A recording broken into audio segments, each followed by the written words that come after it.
নমস্কাৰ সকলোকে আৰু আজি হৈছে আমাৰ গাঁৱত আহিনী মেলাত আমাৰ ভাওনা পাতে আৰু যিহেতু আমাৰ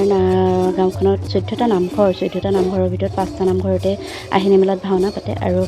মানে এই 5টা নামঘৰতে অলপকৈ আপোনালোকক দেখাম গতিকে সকলোৱে ভিডিঅ'টো প্ৰথমৰ পৰা শেষলৈ চাব আৰু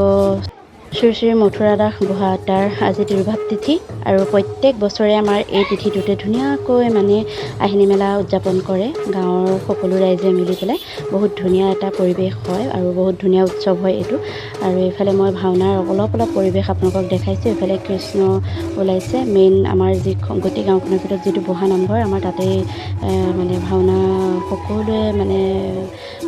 চাই আৰু সকলোৱে মিলা প্ৰীতিকৈ পাতে গতিকে 5টা নামঘৰত হ'ব যিহেতু আপোনালোকক এটা দুটা নামঘৰতে নেদেখাওঁ গোটেইকেইটা নামঘৰতে অকণ দেখাম গতিকে প্ৰথমৰ পৰা ভিডিঅ'টো শেষলৈকে চাব বুলি আশা ৰাখিলোঁ আৰু কেনেকুৱা পাইছে চাই কিন্তু জনাবলৈ নাপাহৰিব আৰু যিসকলে মোৰ পেজত চাই আছে তেওঁলোকে প্লিজ মোৰ পেজটো ফ'ল' কৰি দিব আৰু যিসকলে মোৰ ইউটিউব চেনেলত চাই আছে তেওঁলোকে মোৰ ইউটিউব চেনেলটো ছাবস্ক্ৰাইব কৰিবলৈ নাপাহৰিব গতিকে পলম নকৰি বলকচোন ভিডিঅ'টোৰ মাজলৈ আৰু কেনেকুৱা হৈছে চাই পেলাই কিন্তু জনাবলৈ নাপাহৰিব দেই আৰু একেবাৰে শেষলৈকে চাব তেতিয়াহে ভাওনাখনৰ মানে যিটো ভাওনাখনৰ মূল তত্ত্ব অকণমান অন্তত বুজি পাব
বন্ধ কৰো